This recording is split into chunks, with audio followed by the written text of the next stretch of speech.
அடுத்த நம்மளுடைய நட்சத்திர பேச்சாளராக திரு ஸ்டீபன் குணசீலன் அவர்கள் வருகிறார். திண்டுக்கல்லேருந்து வந்திருக்காங்க. இவர் பார்த்திங்கன்னா வாஸ்து மற்றும் மனையடி சாஸ்திர நிபுணர், பாரம்பரிய ஜோதிடர். குருவாழ்க, குருவே துணை. ஜோதிட ரத்னா சங்கம் ஸ்ரீ காமாட்சி ஜோதிட ஆய்வகம் நிறுவனர் எம்பி வினோதினி அம்மா அவர்களுக்கு எனக்கு இந்த வாய்ப்பை நல்கினதுக்கு ரொம்ப நன்றி. அதில் இந்த தனி ஒரு பெண்மணியாக இருந்து இவ்வளோ ஒரு ஜோதிடர்கள் நிறைய பேர்த்த கூட்டி அனைவருக்கும் இந்த ஜோதிட கருத்து சென்றடைகின்ற ஒரு நல்ல நோக்கத்தோட இந்த கருத்தரங்கு செயல்பட்டு இருக்கிறதுல வெற்றிகரமாக நடந்துகிட்டு இருக்கிறதுல மகிழ்கிறேன். மேலும் மகிழ்கிறது நான் என்னென்னா, எனக்கு கற்றுக் கொடுத்துருக்கக்கூடிய ஜோதிட பாடம் கற்றுக் கொடுத்துருக்கக்கூடிய ஆசான் முன்னாடியே நான் ஒரு ஜோதிட மாணவ பேச்சாளராக நான் இங்கே இருக்கிறதுல நான் மற்றற்ற மகிழ்ச்சி அடைகிறேன். அதுக்கு என்னுடைய குருநாதர் திருப்பரங்குன்றம் ஐயா அவர்களுக்கு மனமார்ந்த நன்றிகளை தெரிவிச்சுக்கிறேன். என்னோட பெயர் வந்து ஸ்டீபன் குணசீலன். நான் திண்டுக்கல்லேருந்து வர்றேன். என்னோட குருநாதர் வந்து ஐயா உயர் திரு வேலுச்சாமி ஐயா அவர்கள். இவர் தான் எனக்கு பிருகுநந்தி நாடி முறைகளை நிறையா சூட்சமங்களை எனக்கு சொல்லிக் கொடுத்தாரு. அதன்படி நான் பலன்கள் சொல்லி வர்றேன். அது எனக்கு மிகவும் துல்லியமாகவும் கரெக்டாகவும் இருக்குது. கிளைண்ட்டுக்கு நல்ல பேரும் எனக்கு இருக்குது. ஐயா அவர்கள் என்னோட இந்த படிப்பில் வந்து எனக்கு கிடைச்சது வந்து எனக்கு ஒரு வாழ்நாள் பொக்கிஷம். உங்களுக்கெல்லாம் ஒரு வாய்ப்பு கிடைச்சுன்னா அவர்கிட்ட கற்றுக்குங்க, சரிங்களா? மேலும் உங்களுடைய ஜோதிட ஞானம் வந்து கொஞ்சம் பெருகும், ஓகேங்களா? நான் திண்டுக்கல்லேருந்து வரேன். என்னோடய பேர் வந்து ஸ்டீபன் குணசீலன். பிரசன்ன ஜோதிட ஆராய்ச்சியாளர். நான் வந்து 3ஆவது தலைமுறையாக அந்த ஜாதகம் பார்த்துட்டு வரோம். பிறப்பால் நாங்கள் வந்து ஒரு கிறிஸ்தவ மதம் தான். ஆனால் இருந்தாலும் எனக்கு ஒரு இதில் எங்கள் அப்பா ஐயா எல்லாமே ஒரு இன்ட்ரெஸ்டாக இருந்தனால அவங்களுக்கு அடுத்த ஜென்ரேஷனில் நான் இந்த துறையில் நான் வந்திருக்கேன். இந்த துறையில் வந்து எனக்கு ரொம்ப இன்ட்ரெஸ்டாகவும் ஆகிப்போச்சு. ரெண்டாவது இதில் எம்எஸ்சி நான் ஐடி முடிச்சிருக்கேன், எம்ஏ கிரிமினாலஜி முடிச்சிருக்கேன். போலீஸ்களுக்கு இன் சர்வீஸ் சென்டர் அப்படின்னு சொல்லிட்டு எங்களோட ஏஆர் கிரவுண்டில் நான் கிளாஸ் எடுத்துகிட்டு இருக்கேன். ஆனால் இருந்தாலும் எனக்கு இந்த ஜோதிடத்தின் மேலே அளவுதாதி பிரியம். நான் இதை முழு நேர ஜோதிடமாக நான் பார்த்துக்கிட்டு இருக்கேங்க. ரெண்டாவது, இன்றைக்கி நான் பேசக்கூடிய தலைப்பு வந்து பார்த்திங்கன்னா, அதாவது மங்களம் வரலும் கோச்சார குரு. இப்போ நம்ம வரக்கூடிய கிளைண்ட் வந்து எப்போ வந்து தொழில் தொடங்கலாம், எப்போ வந்து திருமணம் நடக்கும், எப்போ கடன் அடைபடும் அப்படின்னு சொல்கிறப்ப நம்மளுக்கு ஒரு ஆசுவாசப்படுத்திக்கிறதுக்கு இந்த கோச்சார குரு எப்போ வர்றாருன்னு சொல்லி பார்த்து அதை சொல்லி அவனை தேர்த்தி விடுவோம். ஸோ அப்போ வந்து இந்த கோச்சார குருவுடைய குரு பயிற்சி அப்படின்னு சொல்லக்கூடியதில் வந்து அதிகமான கான்சன்ட்ரேஷன் ஜோதிட பெருமக்களுக்கு இருக்குது, ஜோதிட ஆர்வலர்களுக்கும் இருக்குது. எல்லா பொதுமக்களுக்கும் இந்த கோச்சார குரு எதிர்பார்த்து காத்துக்கிட்டு இருக்கோம், சரிங்களா? அப்படி இருக்கப்ப இப்போ இந்த கோச்சார குரு 2 வகையாக பிரித்து நான் பலன்களை சொல்கிறேன்.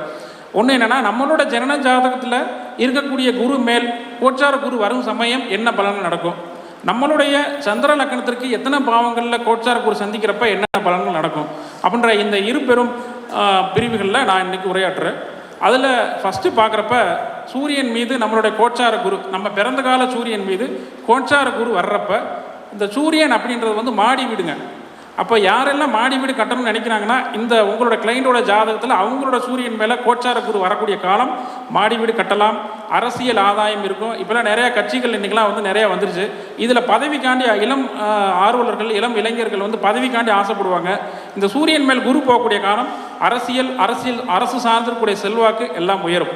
அப்போ இந்த பதவி எப்போ கிடைக்கும் அப்படின்னு சொல்லி கேட்டு வர்றாங்க. ஏற்கனவே வந்து அவங்களோட கட்சி மோட்டிவில் வந்து இந்த பதவி இழந்திருப்பாங்க. அவங்கெல்லாம் இப்போ வந்து பதவி கேட்டு வர்றாங்க. அப்படின்னா அவங்களோட சூரியன் மேலே குரு வந்துச்சுன்னா கரெக்டாக சொல்லுங்கள், கரெக்டாக இருக்கும், பதவி கிடைக்கும்னு சொல்லுங்கள், கரெக்டாக நல்லபடியாக வரும். அதுக்கப்புறம் அவங்களுடைய சந்திரன் மேலே கோச்சார குரு போகக்கூடிய காலம் அப்படின்றது அந்த ஜாதகம் நிறைய பயணிப்பார். நோயின்றது, அதாவது சந்திரன்றது ஒரு நீர் கிரகம். அந்த நீர் கிரகத்தின் மேலே வந்து கோச்சார குரு பயணிக்கிறப்ப அவங்களுக்கு ஜலதோஷம், அடிக்கடி சளி சம்மந்தமாக இருக்கக்கூடிய தொந்தரவுகள் வரும். சந்திரன்றது இடம் பெயர்ந்திருக்கக்கூடிய மாற்றத்தை பற்றி சொல்லும். அப்போ அந்த சந்திரனோட காரத்துவம் இடம் பெயர்றது. அப்போ அவங்க ஒரு இடத்துல இருப்பாங்க, அதுலேருந்து மாறிடுவாங்க. டிரான்ஸ்ஃபர் யாராச்சும் கேட்டு வர்றாங்க அப்படின்னா இந்த சந்திரன் மேல் குரு போகக்கூடிய காலம் அவங்களுக்கு அந்த டிரான்ஸ்ஃபர் வந்து அந்த கால சூழ்நிலை கிடைக்கும். சந்திரன்றது ஒரு தாயாரை குறிக்கக்கூடிய கிரகம். அதன் மேல் ஒரு திவ்யமாக இருக்கக்கூடிய இந்த கோச்சார குரு பயணிக்கக்கூடிய காலம் தாயாருக்கு வந்து நல்ல ஆன்மீக நாட்டம், அவங்களுக்கு தீர்த்த யாத்திரை இதெல்லாம் போவாங்க, சரிங்களா? இது ஒன்று. அதுக்கப்புறம் செவ்வாய். இந்த செவ்வாய் மேலே வந்து குரு இருக்க. இப்போ வழக்கு நடந்துகிட்டு இருக்கு அப்படின்னா அந்த ஒரு அட்வொகேட் வந்து ஆப்போசிட் லாயர்கிட்ட கமிஷன் வாங்கிட்டு கேஸை வந்து மாற்றி போவார், விலை போகக்கூடியது. அதெல்லாம் வந்து இந்த செவ்வாய் மேலே குரு போகக்கூடிய காலம் அந்த ஜாதகருக்கு அணிவிப்பாங்க. ஸோ அப்போ வந்து அந்த அட்வொகேட்டை மாற்றி, வழக்கு நடந்துகிட்டு இருக்கப்போ அட்வொகேட்டை மாற்றி வரணும்னா தாராளமாக சொல்லுங்கள், மாற்றுங்கன்னு சொல்லுங்கள், கண்டிப்பாக நடக்கும். அதுக்கப்புறம் செவ்வாய்ன்றது வந்து கொஞ்சம் பிளட்டு சம்மந்தமாக இருக்கக்கூடியது. மன அழுத்தம், பிபி, இந்த மாற்று இருக்கக்கூடிய வியாதிகளை சொல்லக்கூடிய இடம். அப்போ அந்த குரு செவ்வாய் மேல் குரு போகக்கூடிய காலம் அந்த ஜாதகருக்கு அந்த விதமான நோய்கள் வர்றதுக்குண்டான வாய்ப்புகள் இருக்குது. சரிங்களா? அது ஒன்று. அதுக்கப்புறம் சகோதர ஸ்தானம் சொல்லி சொல்கிறோம், சகோதர காரகன் அப்படின்னு சொல்லி சொல்கிறோம். இப்போ இந்த சகோதர காரனுக்கு ஏதாவது திருமணம் தடைப்பட்டிருக்குன்னா தாராளமாக சொல்லுங்கள், வரும். சகோதரருக்கு திருமணம் நடக்கும். யாருக்காச்சும் ஆண் குழந்தை பிறகு 4மே பொம்பளை பிள்ளைய, 5வது வந்து நாங்கள் வந்து ட்ரை பண்ணுறோம், எங்களுக்கு ஆண் பிள்ளை கிடைக்குமா அப்படின்னு சொல்கிறோம். அப்படின்னா அந்த சூரியன் கோட்சார சூரியன் உங்களோட ஜனன ஜாதகத்தில் இருக்கக்கூடிய சூரியன் மேலே கோட்சார குரு பயணிக்கிறப்பையும் ஜனன ஜாதகத்தில் இருக்கக்கூடிய செவ்வாய் மேலே குரு பயணிக்கக்கூடிய காலத்திலையும் குரு மேல் குரு போகக்கூடிய காலத்திலையும் ஆண் குழந்தை பிறப்பு நிச்சயம் உண்டு. அது மாதிரி பெண் குழந்தை ஏதாச்சும் கேட்குறாங்க அப்படின்னா சந்திரன் மேலேயும் சுக்கிரன் மேலேயும் கோட்சார குரு பயணிக்கக்கூடிய காலம் அவங்களுக்கு அந்த ஜாதகருக்கு வீட்டில் வந்து பெண் குழந்தைகள் பிறக்கிறதுக்கு உண்டான அமைப்புகள் இருக்குது. இதில் வந்து ஆண் குழந்தை பெண் குழந்தைன்றது நிறையா சூட்சமங்கள் இருந்தாலும் இது ஒரு எளிமையான முறை, ட்ரை பண்ணி பாருங்கள். அதுக்கப்புறம் இந்த புதன் மீது குரு இந்த புதன் மீது குரு வரப்போ புதன் வந்து ஒரு காதல் காரகன்.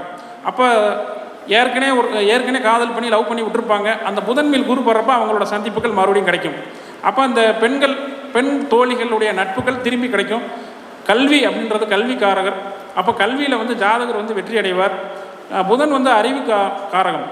ஒரு துறையில் வந்து மேலும் நல்ல அறிவு கிடைக்கணும் அப்படின்னா அது சார்ந்த ஏதாச்சும் ஒரு 3 மாத கோர்ஸோ 4 மாத கோர்ஸோ அல்லது 1 வருஷ கோர்ஸோ படிக்கணும் அப்படின்னா இந்த காலத்தில் படிக்கிறது நல்ல ஜீவிதத்தை ஏற்படுத்தி கொடுக்கும். அவங்களுக்கு வாழ்நாள் ஃபுல்லாக நல்ல ஜீவனம் ஏற்படக்கூடிய படிப்புகள் கண்டிப்பான முறையில் கிடைக்கும். இந்த புதன் மேலே வந்து குரு போகக்கூடிய காலம் வந்து அவங்களுக்கு ரியல் எஸ்டேட்டில் இன்வெஸ்ட்மெண்ட் பண்ணலாமா, லேண்டு வாங்கி போடலாமா அப்படின்னு சொன்னாங்கன்னா கண்டிப்பாக வாங்கி போட சொல்லுங்கள். அது நல்ல க்ரோத்திங் ஆகும். 2வது வீடு கட்டுவாங்க. குரு மேல் குரு போகக்கூடிய காலம் வந்து ஒரு ஜோதிடராய நம்மளுக்கு எல்லாத்துக்குமே ரொம்ப பாக்கியமான ஒரு காலம், அந்த 1 வருஷ காலம். அப்போ ஜோதிடர் வந்து ஒரு ஆஃபீஸில் வந்து ஒரு கம்மியான ஃபீஸில் வந்து ஒரு கன்சல்டிங் பண்ணிட்டு இருக்காங்க அப்படின்னா இந்த குரு மேல் குரு போகக்கூடிய காலத்தில் உங்களுக்குன்னு ஒரு அட்மினிஸ்ட்ரேஷன் வச்சு உங்களுக்குன்னு ஒரு புக்கிங் வச்சு உங்களோட தொழிலை அடுத்த ஸ்டேஜுக்கு கொண்டு போகலாம். சரிங்களா? யூடியூப்பில் வரலாம், நிறையா ஈவெண்ட்ஸ் நீங்களே கண்டக்ட் பண்ணலாம். உங்களை நீங்களே வளர்த்து கொள்ளக்கூடிய காலம் உங்களுடைய குரு மேல் கோச்சார குரு போகக்கூடிய காலம். இது வந்து பொன்னான காலம். இது மற்ற பொதுமக்களுக்கும் இது சிறப்பான காலம்தான். அதுக்கப்புறம் சுக்கிரன் மேல் குரு போகக்கூடிய காலம். இது வந்து என்னென்னா அந்த சுக்கிரன் தான் இழந்து போன செல்வத்தை மீட்டு கொடுக்கக்கூடிய ஒரு கிரகம். அப்போ யாருக்காச்சும் பணம் 5 லட்சம் 10 லட்சம் 1 கோடி கணக்கில் ஒருத்தர் மேல் நம்பிக்கையின் பேரில் ஒருத்தன் கொடுத்துருப்பாங்க, திரும்பி வராது. அப்போ அவங்களோட ஜாதகத்தில் சுக்கிரன் மேல் கோச்சார குரு போகக்கூடிய காலம் வந்து நீங்கள் அந்த சுக்கிரனோட காரத்தமாக இருக்கிற ஏதாச்சும் காமாட்சி அம்மன் வழிபாடு இந்த மாட்டம் நீங்கள் அந்த பெண் தெய்வ வழிபாட்டின் பேரில் செஞ்சு நீங்கள் அதை ட்ரை பண்ண சொல்லுங்கள். அந்த இழந்து போன பணத்தை மீட்டு கொடுக்கக்கூடிய காலம் அந்த சுக்கிரன் மேல் குரு போகக்கூடிய காலம். 2வது பெண் குழந்தைகள் ஏதாச்சும் ட்ரை பண்ணுறாங்க அப்படின்னா தாராளமான முறையில் அந்த காலகட்டங்களில் அவங்களுக்கு பெண் குழந்தைகள் பிறப்புகள் வரும். மகிழ்ச்சியாக இருப்பாங்க. குடும்பத்தில் நல்லா சந்தோஷம், சௌக்கியங்கள், ஆடை ஆபரண சேர்க்கைகள் எல்லாமே சுக்கிரன் மேல் குரு போகக்கூடிய காலம் வரும். சனி மீது குரு, சனின்றது கர்மக்காரகர். அவர் தான் தொழில் செய்யக்கூடிய காலம். யாராச்சும் தொழில் செய்யணும் வந்தாங்கன்னா சனி மேல் குரு போகக்கூடிய காலம் தாராளமாக செய்ய சொல்லுங்கள். அவங்களுக்கு 7.5 சனியாக இருந்தாலும் சரி அல்லது 6-8 கூட தசாபதிகள் நடந்தாலும் சரி சனி மேல் குரு போகக்கூடிய காலம் அவங்களுக்கு தொழிலுக்கு சிறப்பான இருக்கக்கூடிய காலம். அந்த மாற்றக்கூடிய ஒரு அமைப்புன்றது வந்து இருக்குது. பதவி வாங்கணும்னு யாராச்சும் நினச்சாங்க அப்படின்னா சனி மேல் குரு போகக்கூடிய காலம் வந்து கொஞ்சம் செலவு பண்ணி தான் பதவி வாங்குற மாதிரி இருக்கும். இது வந்து நல்ல ஜாதகருக்கு நல்ல பொருளாதாரத்தை அபிவிருத்தி ஏற்படுத்தக்கூடிய ஒரு காலமாக இருக்குது. அதுக்கப்புறம் ராகு மேல் குரு, இந்த ராகு மேல் குரு போகக்கூடிய காலம் வந்து ஜாதகருக்கு மிகவும் சோதனையான காலம் தான். ஆனால் ஒன்று எதுக்கு நல்லது அப்படின்னா அவங்களுடைய உடம்புல ஏதாச்சும் தொந்தரவுலேருந்து ஹையர் மெடிசன் போகிறாங்க. இப்போ இன்கேஸ் ஒரு ஃபார் எக்ஸாம்பிள் என்ன அப்படின்னா குழந்தை பாய்க்கிறதுக்காண்டி யாராச்சும் வந்து ட்ரீட்மெண்ட் எடுக்க போகிறாங்க அப்படின்னா இந்த ராகு மேல் குரு போகக்கூடிய காலம் இந்த ஐவிஎஃப் இந்த மாதிரி செயற்கை கருத்தரித்தல் இந்த மாதிரி இருக்கக்கூடிய முறைகளை ட்ரை பண்ண சொல்லுங்கள். கண்டிப்பான முறையில் அவங்களுக்கு சக்ஸஸ் ரேட் கொடுக்கும். அந்த ராகு வந்து மெடிசனுக்கு வந்து சிறப்பான ஒரு அனுகிரகமான பலனை செய்கிறார். அதுக்கப்புறம் கேது மேல் குரு கோச்சார குரு போகக்கூடிய காலம். இந்த கேது மேல் கோச்சார குரு கேதுன்றது வந்து இருக்கிற நவகிரகங்களே வலிமையானது. அது ஆன்மீக கிரகம் கூட. அந்த கேது மேல் குரு போகக்கூடிய காலம் இந்த ஜாதகருக்கு தீர்த்த யாத்திரை போகக்கூடிய ஒரு அமைப்பு, ஆன்மீக நாட்டம், மறைபொருள் தெரியக்கூடிய ஒரு அமைப்பு, இதெல்லாம் வந்து உங்களுக்கு இருக்குது. இந்த காலத்தில் வந்து ஏதாச்சும் கோர்ட்டு கேஸ் ஏதாச்சும் இருந்துச்சு அப்படின்னா ஜாதகர் வந்து சிறப்பாக அல்டிமேட்டாக வெற்றி அடைவார். எந்த கேஸ் போடுறாங்களோ அந்த கேஸில் இவர் வெற்றி அடைஞ்சிட்டே இருப்பார். கேது மேல் குரு போகக்கூடிய காலம். ஒரு நிறுவனத்து மேலே கேஸ் போடணும் அப்படின்னா கேதுக்கு மேலே குரு வரைக்கும் கொஞ்சம் வெயிட் பண்ண சொல்லுங்கள். கேது மேலே எக்ஸாக்டாக குரு போகிறப்ப வழக்கு தாக்கல் பண்ண சொல்லுங்கள். வழக்கு வெற்றியில் முடியும். சரிங்களா? இப்போ இந்த கோன்சார் எல்லா இலக்கணத்துக்கும் குரு வந்து நல்லவர் இல்லையே, எல்லா பேர்த்துக்குமே வந்து ஏதாச்சும் ஒரு உபய இலக்கணத்துக்கு ஃபுல்லாத்துக்குமே குரு வந்து பாதகாதிபதியாக வருவார். சில இலக்கணத்துக்கு 6-8 கூடியவராக வருவார். அப்புறம் எப்படி நீங்கள் பாசிட்டிவான பலனை சொல்கிறீங்க அப்படின்னு சொல்லி கேட்கலாம். அப்போ இந்த கோன்சார குரு அப்படின்னா எல்லாருக்கும் நல்லதே.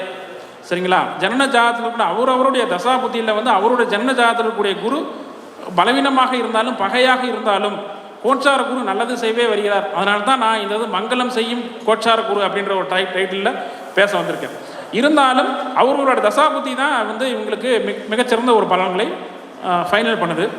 இதில் நம்மளுடைய மூல நூல்களில் வந்து இந்த கோச்சார குரு பற்றி ஒரு விருத்தம் ஒன்று எழுதியிருக்காங்க நம்மளோட முன்னோர்கள். அது எல்லா பஞ்சாங்கத்திலையும் இருக்கும். ஜென்மராமர் வனத்திலே சீதையை சிறை வைத்ததும், தீதில்லாதோர் மூன்றிலே துரியதுன் படை மாண்டதும், இம்மை எட்டில் வாலி பட்டம் எடுத்து போகும்படியானதும், ஈசனொரு பத்திலே தலையோட்டிலே இறந்துண்டதும். இந்த மாற்றிருக்கக்கூடிய இந்த வரிகள் வந்து என்ன சொல்லுது அப்படின்னா 1, 3, 4, 6, 8, 10, 12 சந்திர லக்னத்திற்கு குரு போகக்கூடிய காலம். இது வந்து அசுபமான காலமாக சொல்கிறாங்க. 2, 5, 7, 9, 11 குரு போகக்கூடிய காலம் வந்து சுப காலமாக சொல்லப்படுகிறது. அப்படி போகிறப்ப இப்போ இந்த வருஷம் 1/6/2026 வைகாசி 18ஆம் தேதி திங்கட்கிழமை 1:50 குரு பயிற்சி ஆகிறார். ஸோ அப்போ அந்த குரு பயிற்சி ஆகக்கூடிய காலம் இந்த வருஷம் மிதுன ராசிக்காரங்களுக்கு தடைபட்டிருக்கக்கூடிய பண வரவுகள் சிறப்பாக இருக்கும். கன்னி ராசிக்காரங்களுக்கு உங்களுக்கு ரியல் எஸ்டேட் பிஸ்னஸ் இந்த வருடம் படுஜோராக இருக்கும். விருச்சக ராசிக்காரங்களுக்கு பதவி இந்த மாற்றக்கூடியதெல்லாம் ட்ரை பண்ணலாம், நல்லாயிருக்கும். அதுக்கப்புறம் மீன ராசிக்காரங்களுக்கு புதிய தொழில் தொடங்குதல், அதுக்கப்புறம் குழந்தை பேர் இந்த மாற்றக்கூடிய உங்களோட பேருக்கு நல்ல பேர் வர்றது, உங்களோட ஃபீல்டில் வந்து நல்லா சிறப்பான முறையில் இருக்குது. அவங்களுக்கு 7.5 சனியாக இருந்தாலும் அந்த குரு, இந்த கோச்சார குரு வரக்கூடிய வருஷம் மங்களத்தையே அருள்றார். சரிங்களா? இப்போ சில பேர்த்துக்கு தசாபுத்தி ரீதியாகவும் இன்பேலன்ஸ்டாக உங்களுக்கு வந்து குரு வந்து கொஞ்சம் சுபத்தன்மை வழங்காத சூழ்நிலையில் இருக்கிறப்ப இந்த குருவுக்கு உண்டான ஸ்தலங்கள்னு சொல்லி பார்த்தீங்கன்னா திருச்சி துறையூர் மேம்பாலத்துக்கு கீழே இருக்கக்கூடிய சப்தம குருநாதர் ஆலயம். அது வந்து என்னென்னா பிச்சாண்டர் கோயில் அப்படின்னு சொல்லி சொல்லுவோம். அந்த கோயிலில் நீங்கள் வந்து 2 நெய் தீபம் அர்ச்சனை உங்கள் பேரில் பண்ணிக்கிட்டீங்கன்னா ரொம்ப சிறப்பு. அதுக்கப்புறம் சுவாமிமலை முருகன், ஆலங்குடி குரு, திருச்செந்தூர் முருகன், பட்டமங்கலம் இந்த மாற்றக்கூடிய கோயில்களில் நீங்கள் ஒரு அந்த 6 மாதத்துக்கு ஒரு தடவை வருஷம் 2 முறை போய் உங்களோட சங்கல்பத்தை நீங்கள் சங்கல்பம் பண்ணிட்டு வந்தீங்கன்னா இந்த குரு மங்களமே அருள்வார். தானமாக கொடுக்கக்கூடிய பொருள்கள் சொல்லி பார்த்தீங்கன்னா மஞ்சள், கடலை, பொன், பசு, நெய், தீபதானம், அதுக்கப்புறம் வாழைப்பழத்தில் கதலி பழம், இதை வந்து அந்த இறைவனுக்கு வந்து தானமாக கொடுத்து உங்களுடைய கோரிக்கைகளை வந்து இறைவனிடம் வைக்கும்போது உங்களுக்கு நல்ல மங்களமே அருளும். இந்த வாய்ப்பினை கொடுத்துருக்க வினோதினி அம்மா அவர்களுக்கு மனமார்ந்த நன்றிகளை தெரிவித்துக் கொள்கிறேன். மேலும் மேலும் இந்த மாட்டம் கருத்தரங்கள் நடத்தி இந்த ஜோதிட கருத்துக்கள் மறைந்திருக்கக்கூடிய இந்த ஜோதிட கருத்துக்கள் எல்லோருக்கும் போய் சேரணும். வீட்டுக்கு ஜோதிடரை உருவாக்கணும். இந்த நிறுவனம் மென்மேலும் வளரணும்னு சொல்லிட்டு என்னோட மாமுனிவரையும் வேலும் மயிலையும் வணங்கி அமைகிறேன். நன்றி, வணக்கம். ஒரு 2 பாயிண்ட் மட்டும் விட்டுருங்க.